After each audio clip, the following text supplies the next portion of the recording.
right, I think we have the okay to go ahead and get started. Thank you for joining us this afternoon. A couple of housekeeping items. Danielle is recording, so if you could turn your phones, your pagers to vibrate, please. If you do have a call that you need to take, if you could step outside, that would be really appreciated. All right, my name is Sherry Johnson. I was formerly the risk manager here with the VA. I'm now the Deputy Associate Director for Patient Care Services. However, they would not let me out of doing this presentation, so I'm still doing the risk management part of this presentation.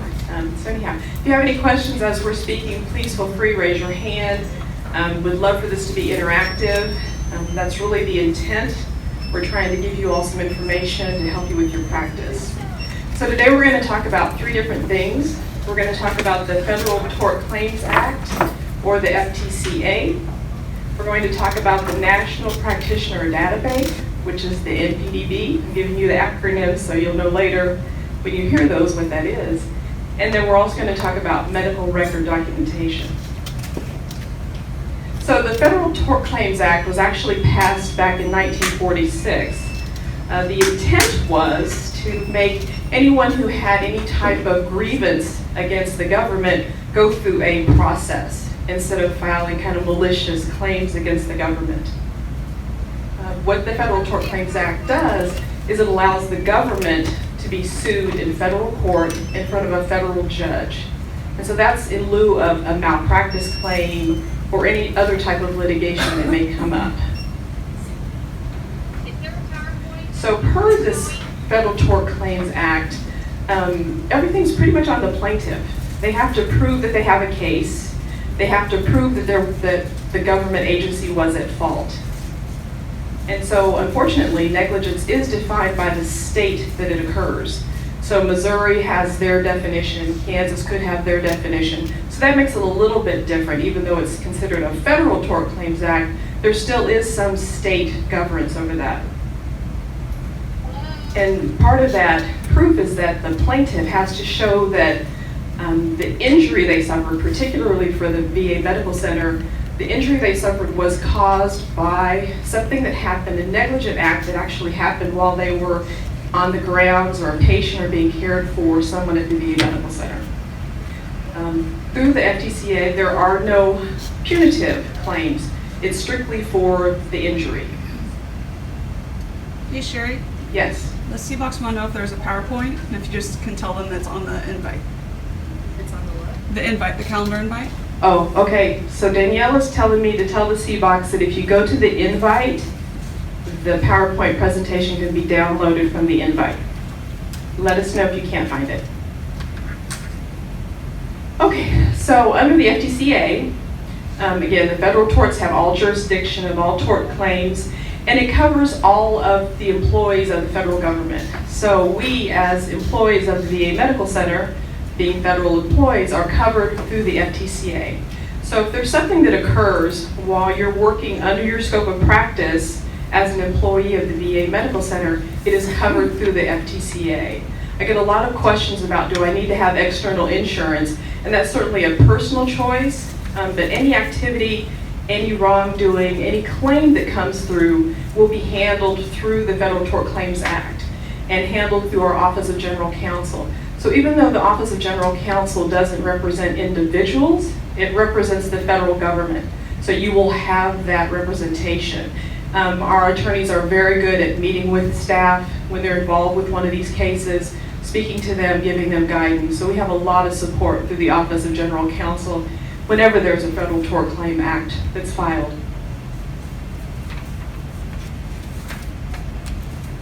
So part of the ruling with the FTC is that the claim has to be filed within 2 years of the occurrence. So if someone files after that 2-year time frame, the claim will automatically be denied. And it's not necessarily 2 years from the occurrence, it's 2 years from when they were made aware. So there have been occasions that there has been something that happened maybe 5 years ago, and we may do what's called an institutional disclosure, where we call the patient and or family in and share with them something that we think may have gone wrong during their treatment. From that point forward, they have 2 years.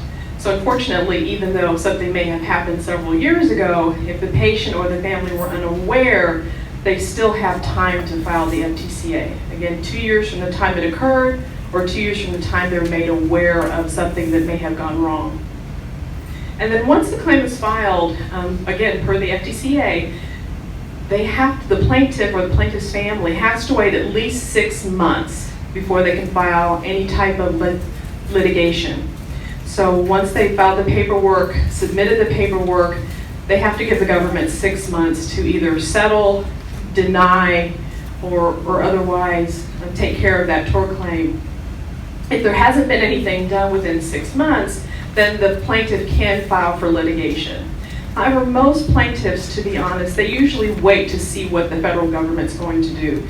And usually, if there is a claim, there's a settlement before that 6 months period is over. And it's kind of a stair-step approach. So the plaintiff, who would probably be a veteran or family, files the federal tort claim. There's that 6-month review period, and there's either a denial or settlement. If there is a denial per the claim or per the Federal Tort Claim Act, the plaintiff has another 6 months to file a reconsideration. So the initial filing, the settlement or denial, reconsideration, another 6 months, and then either a settlement or a denial. So I know for people that have been involved in the federal tort claim process, I get a lot of questions. What's going on? What's the status? Where are we at with this? And sometimes there could be a time frame of 6 months, a year, year and a half, 2 years. It could be a long period of time before there's actually an end resolution to the case, because it is kind of, there are multiple opportunities for review and a determination. So if you're involved in the FTCA, don't get worried if you haven't heard anything in 6 months. It could be that either the Office of General Counsel hasn't determined what they're going to do, or there could have been a denial with reconsideration. Alrighty, any questions about the FTCA? And one of the reasons why we were asked to do this presentation is that most physicians have at some point been involved with either a malpractice case or a Federal Tort Claim Act. It's kind of the nature of the beast when you're providing care. Oftentimes nurses are not involved in the FTCA process until recently. Recently we had a case where nurses were actually named as being involved in the FTCA. And unfortunately, most of the nursing staff is not really aware of what that program is. So that's why we wanted to share this information with you. If you get a letter in the mail or per email or per interoffice mail that talks about you have been named in a Federal Tort Claims Act, don't get worried. They happen all the time. The first thing to do is to go back and look at the record. Make yourself familiar with the case so that you'll know kind of what's going on. If you get an email, either from the risk manager or from the attorney, please respond. What we see a lot of is that people don't respond. And unfortunately, this does not go away. The attorneys really need to speak with you all to get information as to whether the case should be settled or the case should be denied. And caregivers are the ones who have that information, and it can make a big difference as to what direction that case goes based on the providers, their conversations, and the information that the counsel is able to garnish. And Sarah will be talking about documentation later. What we've discovered is that oftentimes the documentation really doesn't tell us the whole story. And that's why it's so important that if you get that email or interoffice mail or mail, that you respond, because they really need to know from the provider's perspective what happened. Was there something that was missed within the documentation? Okay, so the next thing we're going to talk about is the National Practitioner Database, or the NPDB. Most of you all probably know about the NPDB, I'm assuming. Anybody not know? So raise your hands if you've not heard of the NPDB. Okay, so the National Practitioner Database was actually developed in 1986. And it's really a good thing, because the intent was to prevent providers from going to state if they had any type of malpractice issue, if they had any adverse action, any licensure censorship, any professional society membership denials. Basically, it was to help prevent bad providers from hiding out, which happened a lot. It was not uncommon for a physician to be in Florida and have an action taken against him or her in Florida, and then for them to move to Missouri and start practicing because the states were not communicating those actions. And so this bill is a good thing in that if a provider does something maliciously that harms a patient, it's uploaded into the National Practitioner Database. The disadvantage is that everything is uploaded to the National Practitioner Database. So if there's any type of claim, any type of filing, any type of judgment, those things are also uploaded to the National Practitioner Database. So with the FTCA, even though it's handled by the Office of General Counsel, and as a federal employee, you are basically supported by that action, if there is a settlement in a case, so if a plaintiff or a veteran or veteran's family files an FTCA and the Office of General Counsel determines that the VA was at fault, and then they determine that Mr. or Dr. Smith or Nurse Smith had some involvement in that malpractice, if there's a settlement for $100,000, that could actually be uploaded into the National Practitioner Database for those providers. So it gets a little confusing because you would think that given that you're a federal employee, you're covered by the Office of General Counsel, it's a federal case, that they're suing the federal government, they're not suing you, that there would not be any blame laid. But unfortunately, that's not the case. What happens is that there is an Office of Medical Legal Affairs, OMLA, that reviews all of these cases. So first of all, just let me say, most of the cases that go through Federal Tort Claims Act are denied.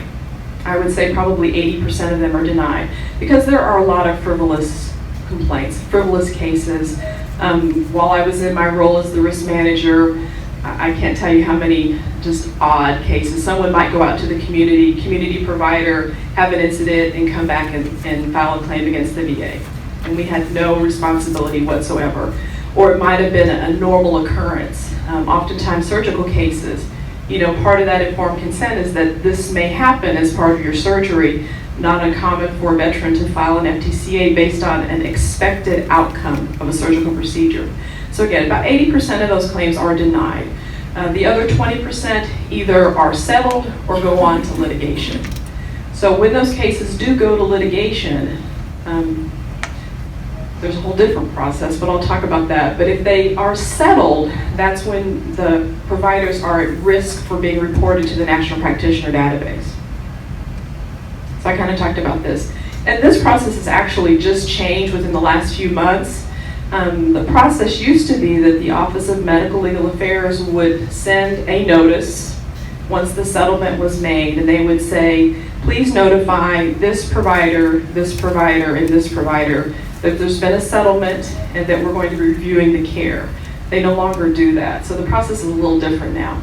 They now review the care first and review the chart and review everything surrounding this case, and then they come back and say, please notify the provider.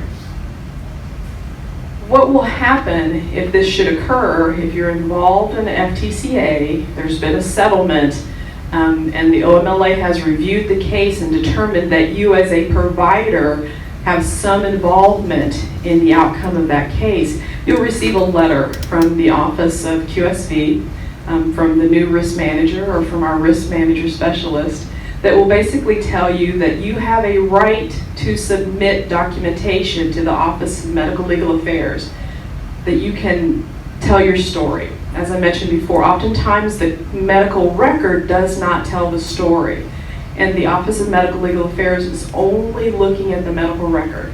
They're looking at CPRS, they're looking at VISTA, so they don't know maybe some of the details if they're not listed in CPRS or VISTA. Which kind of goes back to what Sarah's going to talk about, how important it is to really define, talk about, put everything about the care you provided within the medical record, because that's the first thing the Office of Medical Legal Affairs is going to look at in making that determination as to whether a provider has any responsibility for the case that has been settled. As I put up here in capitals, this is the one best chance to plead your case to the panel.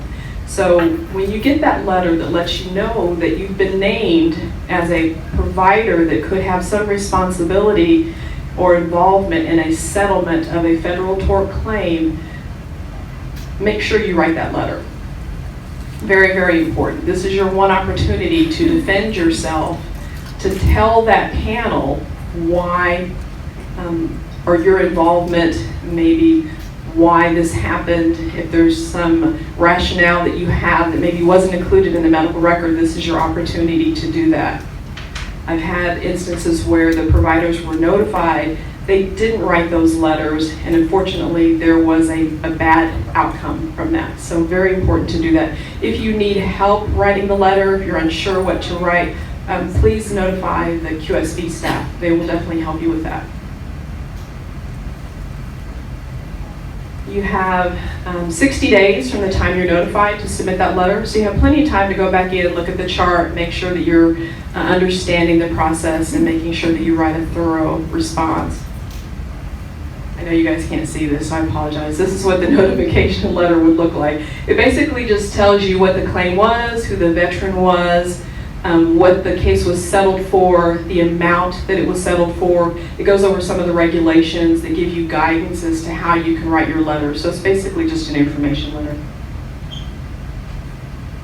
As I mentioned, the Office of Medical Legal Affairs convenes a panel, 3-member panel. There has to be someone of your discipline. So if they're reviewing a nurse, obviously there needs to be a nurse practitioner, physician. Whomever is being reviewed, there has to be at least one member that's from that discipline. We talked about the written statement. All right, so we've done the Federal Tort Claim Act, we've gotten a settlement, we've gone through the Office of Medical Legal Affairs. Once they review the chart, review the letter, the statement from the provider, they will make a determination as to whether that provider should be reported to the National Practitioner Database. I can't always tell which direction they're going to go. A lot of it really depends on that letter from the provider. That really can make a huge difference with that panel. But if they do determine that the provider has some responsibility in that case, that federal tort claim case and the settlement, then we are mandated through a directive to report that provider to the National Practitioner Database. And I listed the handbook number down there, VA Handbook 1100.17. The rationale for that is that, of course, if that payment, that settlement for that case is related to any type of substandard care, professional incompetence, professional misconduct on the part of a physician, dentist, or other licensed healthcare practitioner, and that does include nurses and nurse practitioners, that we will report you to the National Practitioner Database. So once that's done, that information is uploaded to the National Practitioner Database and is then available to anyone who uses that service. Most hospitals use the service, so when you go for re-credentialing, re-licensure, or if you were to reapply or apply to another facility, they would be able to see that within the National Practitioner Database. That doesn't mean it's an end-all, be-all. So you still have an opportunity to upload a statement to the National Practitioner Database. So once you receive notification that there's been something added to your file within that National Practitioner Database, you can send them a statement. And what they will do is they will attach that to that notification. So you still have another opportunity still to kind of plead your case, especially if you think that it's really not a valid issue, that there are details that you would like to provide them. Alrighty, any questions about federal tort claims, National Practitioner Database, Office of Medical Legal Affairs? Yeah, you guys are a very quiet group.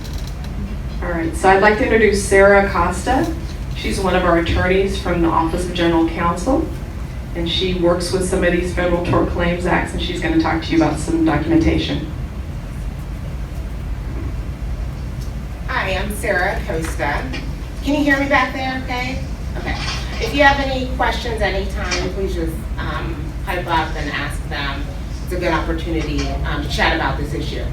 So first, just a little bit about me. I work here in the Kansas City area. I worked for the VA over 12 years, and most of that time I've done tort claims. So I'm in the position now with the Tort Law Group, so I'm predominantly doing tort claim work. Before I came to the VA, I was a medical malpractice defense attorney, so I defended hospitals, nursing staff, and providers. So a little bit about me. There are a number of attorneys that work for the Tort Law Group, and we're all over the place. So even though I'm just in the Kansas City area, I'm handling cases all over the US. So if you happen to be involved in a tort claim case, it might not be my name on it. It could be somebody else. But if you had concerns about who you might be talking to, you can feel free to contact me. So a little bit about these statistics. I'm not sure if you can really see them all that well, but from the fiscal year, it has fiscal year 12 through 18. And I think the thing I just sort of wanted to point out was the number of claims filed. So the number of claims filed are sort of trending upwards. They slacked off a little bit in 18, but they're still continuing to go up. And I think in part some of it was we were in the news quite a bit, and that tends to increase the number of claims that we see. The claim settled also supports that. I think there's also a concern that we're settling all these cases. That's all we're doing, and we're not. There are a large percentage of cases that are denied. And the claim settled part shows you some of those numbers based on how many are being filed and what is actually being settled. Litigation cases are also trending upwards over the last few years. So you can see that down there as well. The next slide is also some more statistics. I think the important thing to sort of just point out here was the government, and this is fiscal year 2017, the government prevailed in 87% of the cases tried on the merits. So it's a high percentage, that's a good percentage. So, next slide. So let's talk a little bit about medical record documentation. And I think it'll be really useful if you guys do participate in this part and we sort of talk through some of these issues that we're seeing. The record is a huge part of my investigation. So one, providers leave. You're not talking about, and if you think about some of these things, you can file a claim up to 2 years later. These claims are not coming in within a week of somebody being upset about what's happened. They're not coming in a month later. They're coming in close to that 2-year mark. So a lot of times, and then by the time I look at it, a few more months has gone by. So I'm contacting providers years down the line. And I can tell you in most cases, providers do not recall the individual. The only time I've had somebody, remember this patient, it's usually when there's a death, an unexpected death.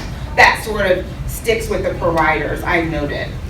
So that's two things. Is one, you might leave and I can't find you and I'm left with the documentation. Or two, it's been so long, you just don't recall. So I had a trial last year. I assisted the United States Attorney's Office with a medical malpractice trial involving care and treatment at the Kansas City VA. The care and treatment occurred in 2009 and 2010. We went to trial last year. So this is a very long process. It's not over in 2 years. It's not going to be over in some cases in 4 years, and it can just keep going. And this is a case that was administratively denied. They requested a reconsideration with our office. It was denied, and then they filed a lawsuit. So it can take up to, in that case, it was 7-8 years later. Okay. What happened at the end was the question. A judgment against the VA. So that's what happened. Yeah. And it was, I think it was a week-long trial.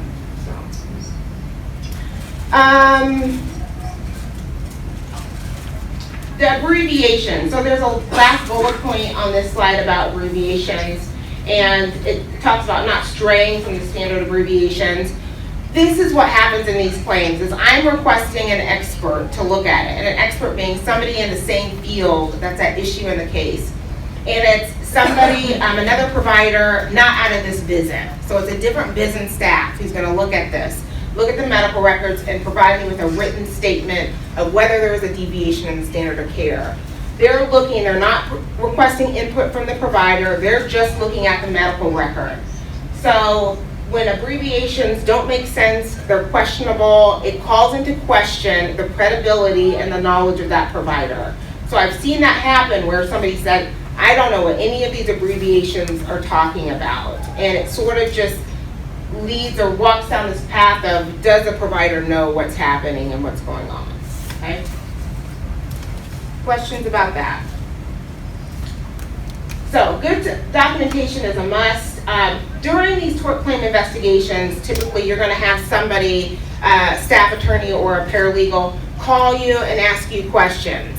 I usually want, some people don't, but I typically want the provider to have reviewed the medical record before I talk to him or her. That way you're just more familiar with it and it's sort of a faster investigation or interview.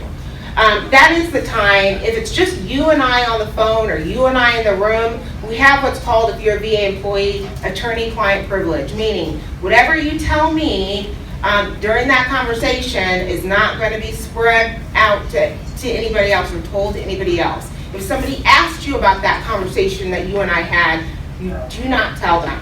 And I don't ever disclose that information as well. So the only time it's really disclosed from my point, which I still attorney-client privilege document, is what I write up at the end, which isn't going to be spread to plaintiff's counsel or to anybody else. If there is a third party in the room, we don't have that privilege anymore. If you're an independent contractor, we don't have that privileged communication. So I will ask you in advance, are you a VA employee? If the answer is no, I will tell you, you don't have to talk to me, and our conversation is not going to be protected by attorney-client privilege. Meaning, I had one conversation that started with, there was a mistake, I said, I think this would be best if we not have this conversation. Because whatever he was going to say it's just open to anybody to come in and ask me or to ask him what he said, and it's all fair game, okay? Residents are also considered employees. I get that a lot, so they're also covered by the Federal Tort Claims Act. Any conversations I have with a resident too. Any questions that you had about that? Okay, there's a question in the back.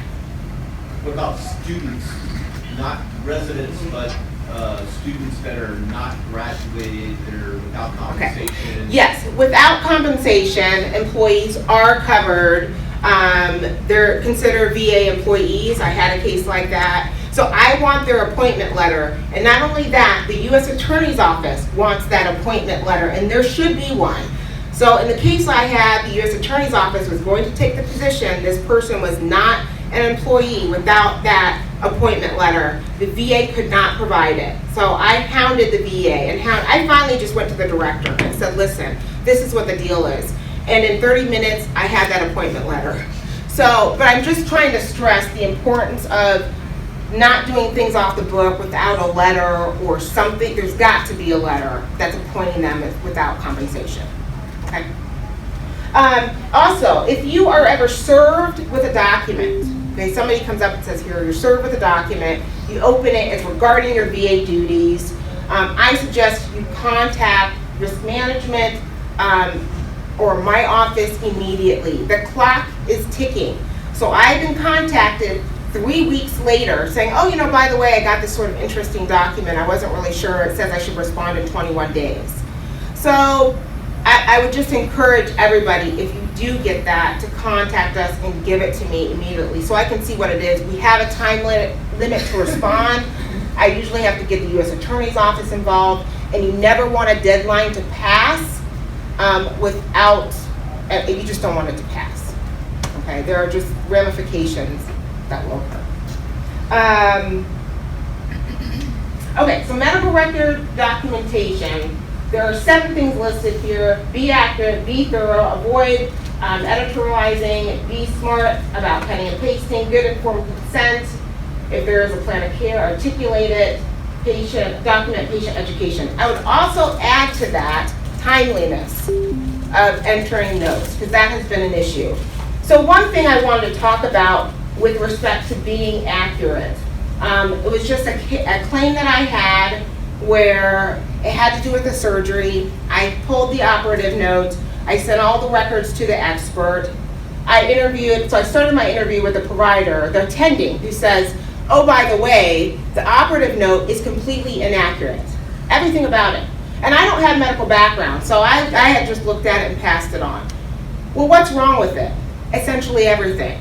The resident wasn't really clear on how to write the note. Stuff was left out, things were wrong. It's a teaching hospital, and I get that.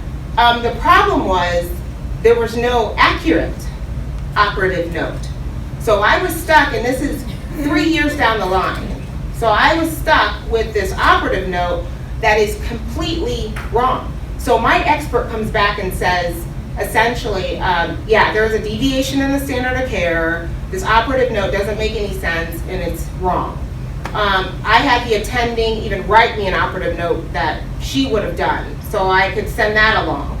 So while that's helpful, it's really, it causes credibility issues 3 years down the line, and I interviewed everybody in the operative room to try to help this. The anesthesiologist, the nursing staff, the resident who wrote the note, and everybody said, yeah, whatever happened during the surgery, it was all accurate. I mean, things were fine in the surgery, but it just wasn't in the note, and it was wrong in the note. So that's an example of, it had high settlement value. This was a death case. The gentleman died the next day. So there was a high settlement value attached to this simply because of that operative note.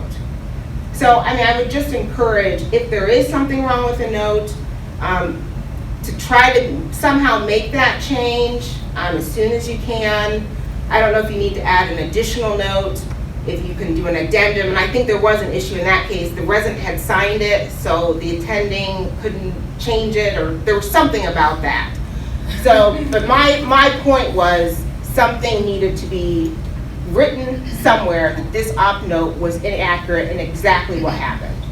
I work for teaching hospital, KU Medical Center. Attending has to read it, sign it, to read it his own notes. There's no such thing as gonna just leave on the residents. Okay. Yeah, he has to read it, co-sign it, says it's I read it, and some sentence, it's I agree. If he disagreed, just write a new one. Okay. All right. That's it. Yeah. Okay. Any questions about accuracy of notes? Okay. And then we can move on to the next slide. This slide is just talking about being thorough, editorializing, cutting and pasting, and informed consent. The key thing here is third parties are looking at these notes. So, for example, if this was to go into litigation, defense counsel, U.S. Attorney's Office is looking at this note. You've got a judge. If it goes to trial, the judges are reading all the medical records and their staff. And you have expert reviewers. I'm going to request one. Plaintiff's counsel or claimant has an expert. Everybody's looking at the medical record. That is predominantly what they're relying on, regardless of what the provider comes in and says. Predominantly going off of the medical record. So what do you really mean by like editorializing? Okay. Like, give an example of maybe what not to. Right, so editorializing would be, one thing I've seen in the medical record is arguing between providers.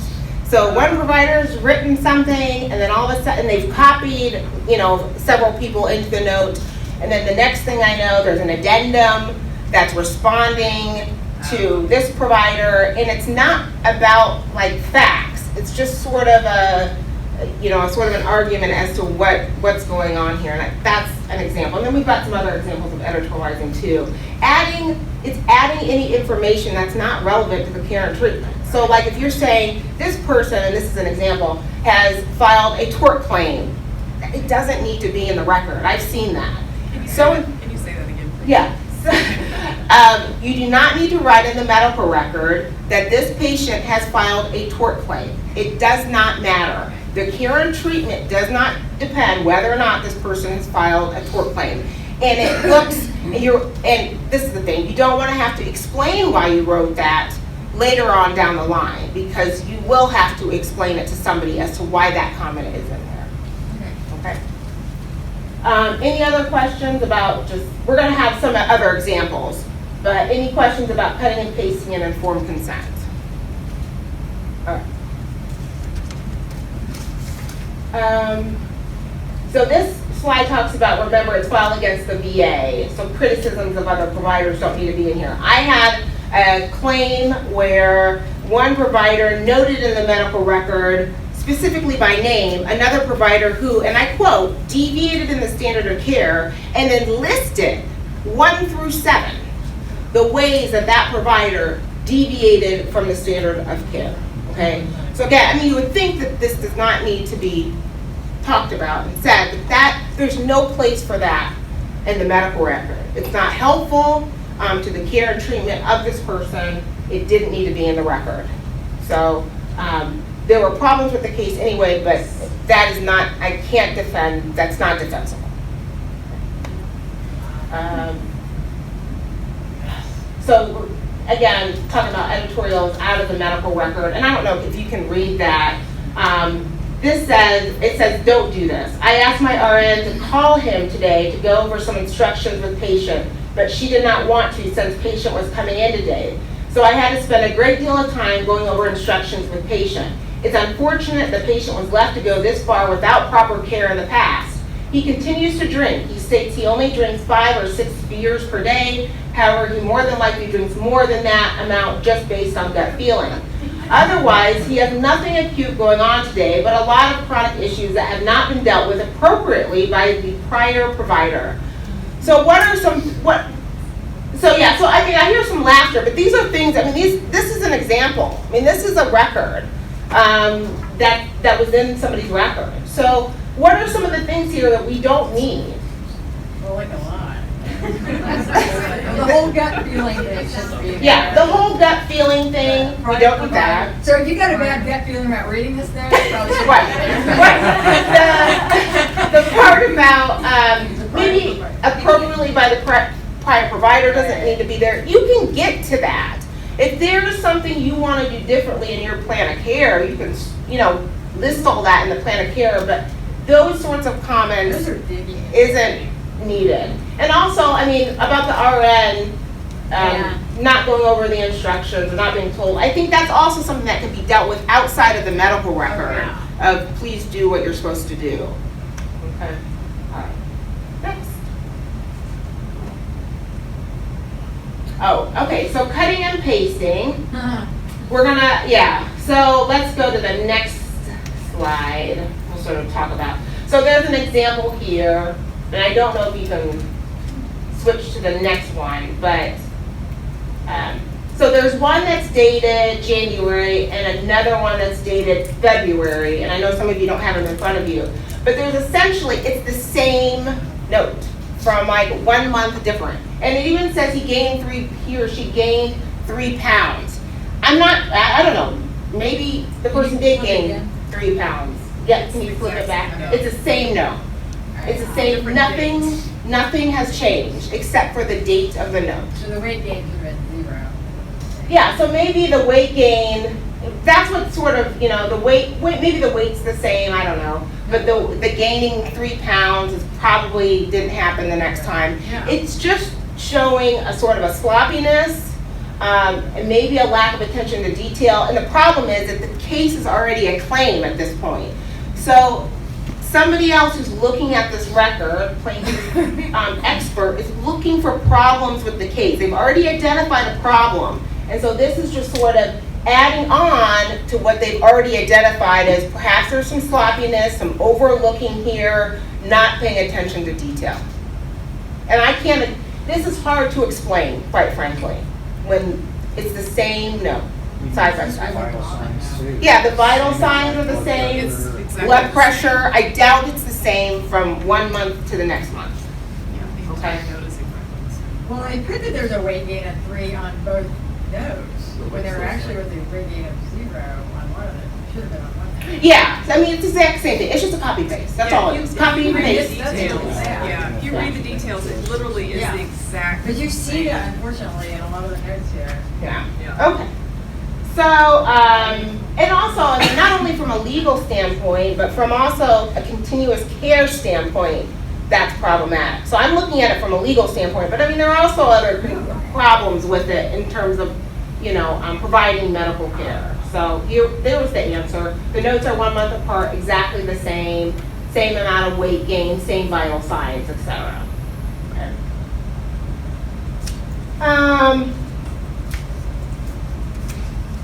And I don't know if I don't think I had mentioned this before, but with respect to scope of practice, or acting within the scope of your duties, the only time I've ever seen in my cases where that issue has come up, whether a provider is acting within the scope of his or her duties, are sexual assault cases.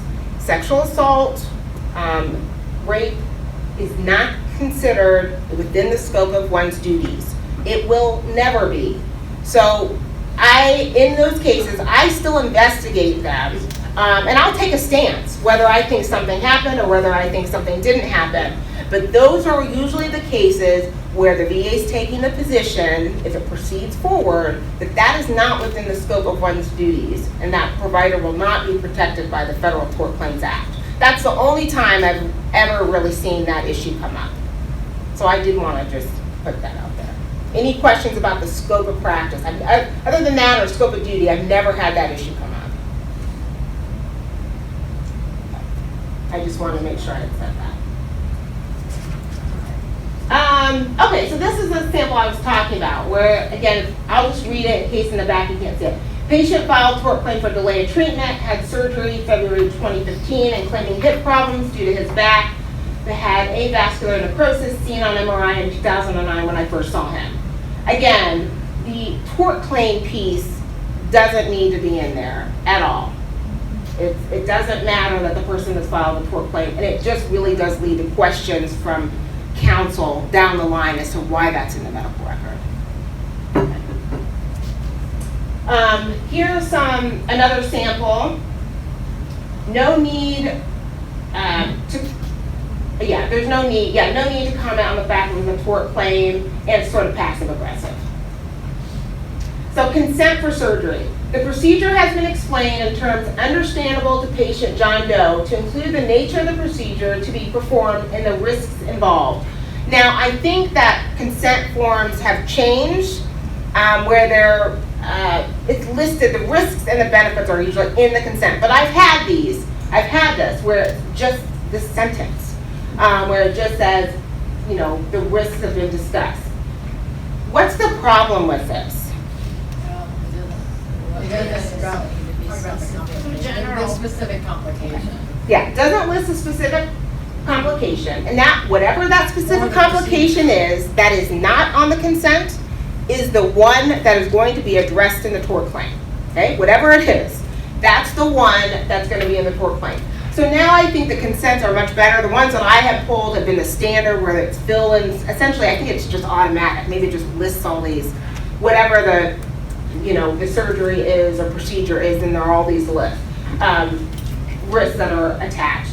And in the note sometimes, which is helpful, is when the provider says, I went over, and a separate note, maybe the week before the surgery, where it says, I went over the risks and benefits and alternatives of treatment with this patient. Even if it's not really specific, sometimes I've found that they talk about like bleeding, infection, and death, or some of the major risks are laid out in the note. I do think is helpful. Okay. So I have several consent cases. These are pretty big, where they're saying whatever has happened to me, my infection was not something I had agreed to or had any knowledge about. And so then I've got to go back and have the provider talk about what their practice is and what's in the consent. So even if it's your practice, and that's another thing too, something doesn't necessarily have to be in the medical record. I will rely on what is your practice, but the major things need to be in the medical record. I don't think we can document what we do every single day. It's just not possible. And a lot of people take the position if it's not documented, it's not done. I don't necessarily take that position, but I certainly understand it. But your practice is very important. So if it's not listed, if something is not there, I will ask, what's your practice when you're doing consents? And that is helpful to know. Okay? Any questions about consents? Not about consent, a couple slides back, you talked about not needing to put in there that they filed a tort claim. I Okay. agree with that, but what I see more of is compensation and pension. We do a lot of those exams, and we'll have patients come up to audiology for a hearing test, for a hearing aid fitting, or something like that, and say, you know, they'll just throw in, like, I talked to VFW, or, you know, somebody wants me to file a claim. And I will put in my note, discuss the process with the patient and send them to VFW, DAV, explain where they need to go. Just so that, I mean, in my mind, it's kind of patient care because we are all encompassing and we do a lot of that here. So I just want to make sure, because for me, it's the first time I've thought about, well, the judge read my note. Right. So I'm always thinking about the patient has access to all these, to their patient They care do. records, and so I want everything to look good on what they told me. So this is a question about, or not really a question, I think more of a statement, just for people who might not be able to hear. A couple slides back, we were talking about where it says, so-and-so had filed a tort claim, and she was saying for Comp and Pen, you are sort of listing that background information if they've come in and said, so-and-so has said I should file X, Y, and Z.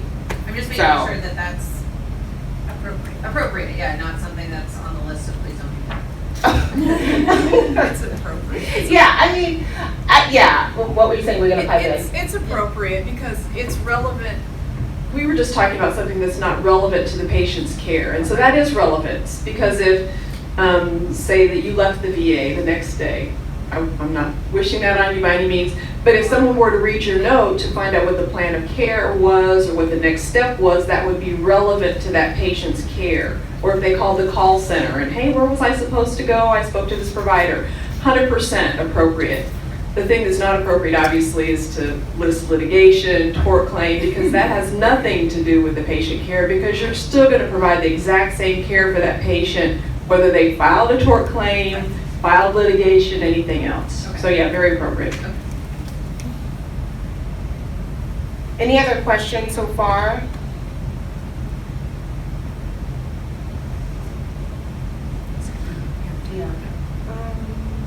Okay, so then we've got, this is the next example. This is a pharmacy discharge instructions note.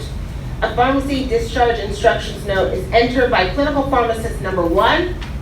Patient John Doe's new medications are A, B, and C. A list of medications is provided to patient Doe. Patient Doe's understanding of the information is, quote, good. Clinical pharmacist number 2 counseled patient Doe on new medications. There is no note from clinical pharmacist number 2. So I'm sure you can imagine what the claim was in this case. It dealt with the medications, A, B, and C, and what they were advised or not advised. Well, there's no information on that from clinical pharmacist number 2. And if I can't track down him or her, I'm stuck with nothing, is what happens. So in this case, I was able to find clinical pharmacist number 2 who could just talk about their practice because years had gone by. So that's what I had to go on, was what was his practice during that time period. Would you have talked about A, B, and C? More than likely you did. What would you have said? That's the information I had to go on, was what would be your practice with these medications? What would you have told the patient? Any questions about that?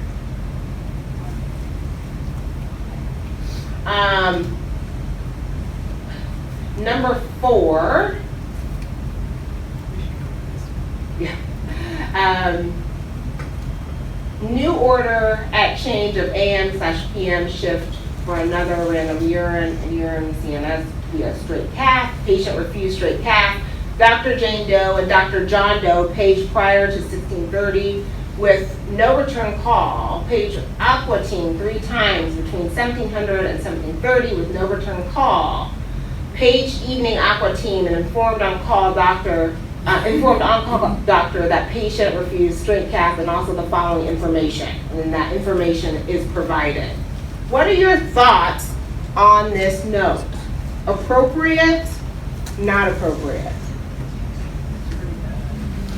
One comment is it's pretty good. It's detailed.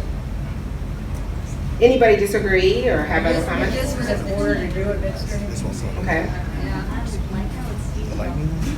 like the detail, but It's kind of like blaming all these other people. it's blaming other people.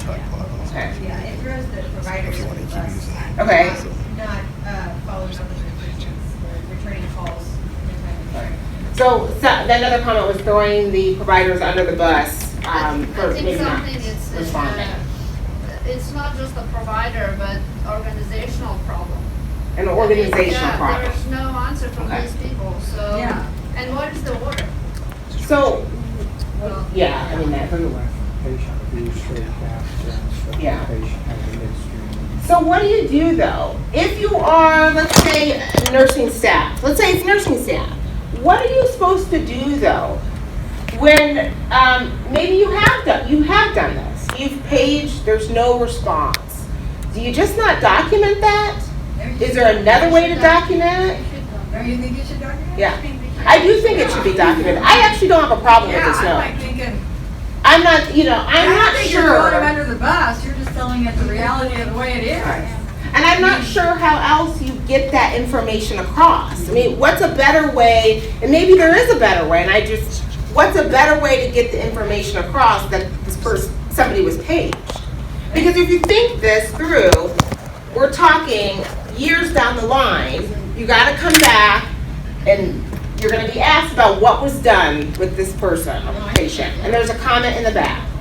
Well, one thing you could, I would do that. you could, instead of identifying the actual provider, you could say the on-call provider or something Yeah. else. That way, that's not as quite as I think it personal, said that on-call. shows Yeah. procedure was followed, but not necessarily individualizing the. So, oh yeah, so there's a comment. I don't know, I think it's still okay to put their names down, if that's who you're actually getting originally. So this particular sample has been a object of conversation every time we've done this presentation because everyone has a different viewpoint. But from our perspective, when you're in the midst of a litigation case that could have occurred 8 years ago, it's very important to know details. So with this particular note, I'm going to know what was going on, who was contacted, the time they were contacted, and what the resolution was, which is very important. I understand what people are saying, that it appears that the nurse is throwing the doctor under the bus because they are writing when they contacted them. But from the nurse's perspective, when the attorney says, well, I see that you contacted the doctor, but then nothing was done for another 2 hours. Why is that? We know. Or for the attorney who says, who did you call? We know. So I understand what you're saying, but from an attorney's perspective and from a tort claim litigation perspective, this has all the details that are going to be asked during those conversations, which could occur, 8-10 years later. So this really is the detail that needs to be put into those notes. And it's not laying blame, it's just very factual. Contacted the doctor at this time, contacted the doctor at this time. So just my 2 cents. And I would just add, I was in, where we looked at a case where a nurse actually had to give a lot of damages and ended up being pretty significant enough to patient death.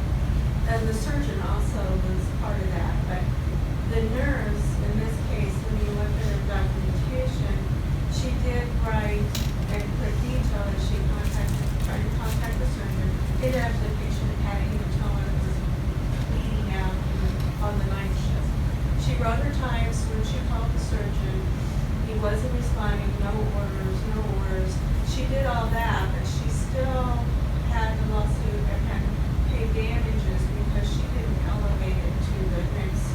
When she didn't get any action from that surgeon, she, it said that she did talk to the supervisor, she did document, there was a conversation 6 years later.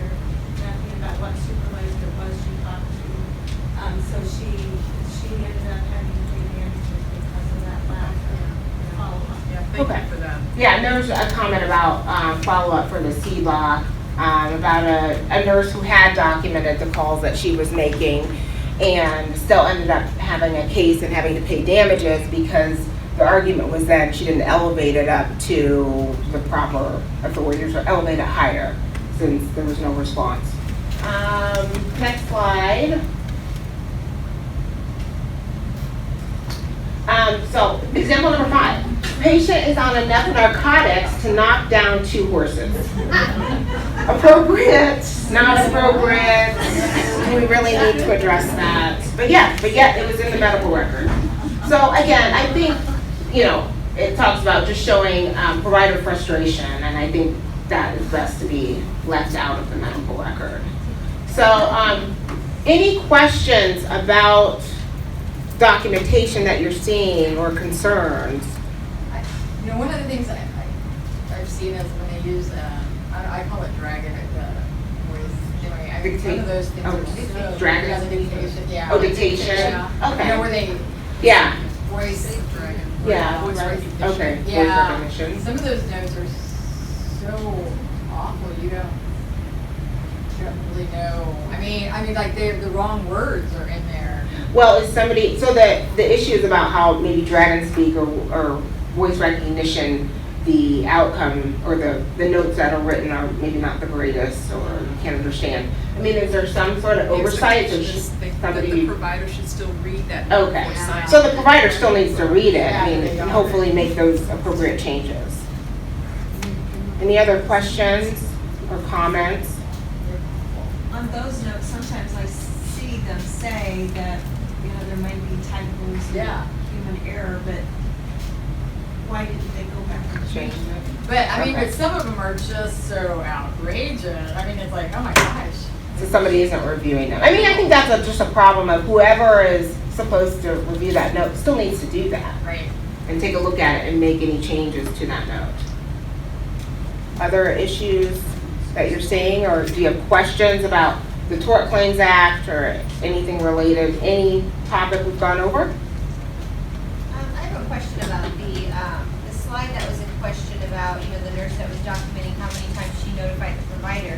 I mean, if you were still able to follow through and get the urine specimen that you needed, wouldn't you maybe rather the nurse word it differently, that she tried to notify the provider and then later it had to follow up with the on-call provider, because wouldn't it not make that team seem negligent, or like there was an issue with, patient care, them not returning phone calls? I don't know, I'd almost think that it was something that needs to be escalated up within the institution, that the providers aren't returning their phone calls, instead of being put in the chart that way.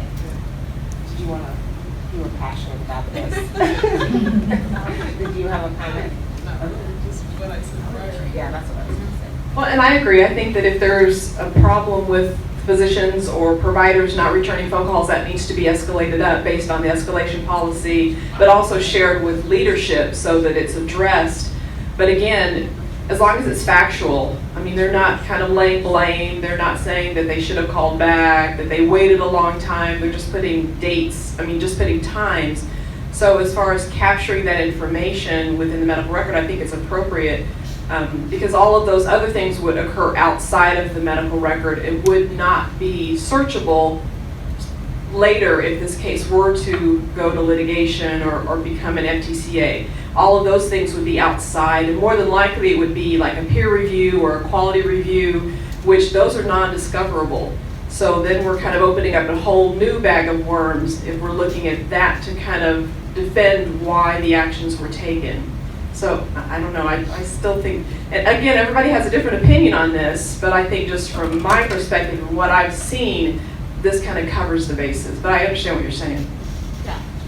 One other thing, I was always taught, and it was always something that in other hospitals that we were taught never to put in the medical record, that you build out the JPSR or incident report. True. Because the minute you put it in the medical record, it now allows that to be pulled into evidence. Is that still true? Yeah, no, I don't know that it actually opens it up because it's still protected under 5705. So it's still a protected document, but what it does is it tells the plaintiff's attorney, hey, there's a JPSR out there. So what we get a lot of is we get these motions from the plaintiff's attorney. I know there's a JPSR, I know there's an incident report, I want it, I want it, I want it, I want it. So it just makes the attorney's job harder because they have to keep saying no, no, no, and defending why that's protected and hoping that that protection has never been breached. Because if the plaintiff's attorney finds out that that 5705 protection has been breached in any way, meaning that it was used in a peer review, it was used in disciplinary action, it was used or disclosed outside of that protection, then it opens up that document for the plaintiff's attorney. I mean, we don't try to hide anything, but it is protected for a reason because it's part of our quality measuring metrics. It really should not be used towards disciplinary action, defensive action, anything like that. So. Another question? When a patient asks to alter their medical records, which one is available, discoverable? Previous one or the new one? What? Oh. Everything. Nothing ever goes away. So what happens when we provide a medical record to an attorney, a plaintiff's attorney, not so much to the patients, but if it's a legal record that we're supplying, what will happen is that the medical record as it stands is provided, and then there's a list of everything that's been amended, retracted, reviewed. Anything and everything that's ever once been there is always there and is always available. So even if you put Mr. Jones's note in Mr. Smith's chart and you have it retracted, they pull it out. It's still there, never goes away. So I don't know if that answers your question or not, but the veterans can't see it. It's only if it's illegal, they pull out an additional document that shows what's been in the chart previously.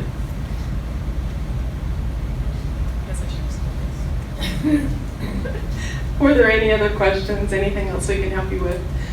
Again, my name is Sherry Johnson. If you have any questions, concerns about the FTCA, the ND, National Practitioner Database, or OMLA, please feel free to send me an email if you have any questions. And of course, if you want me to give your email? Yeah, that's fine. Okay, I'm gonna let you do it.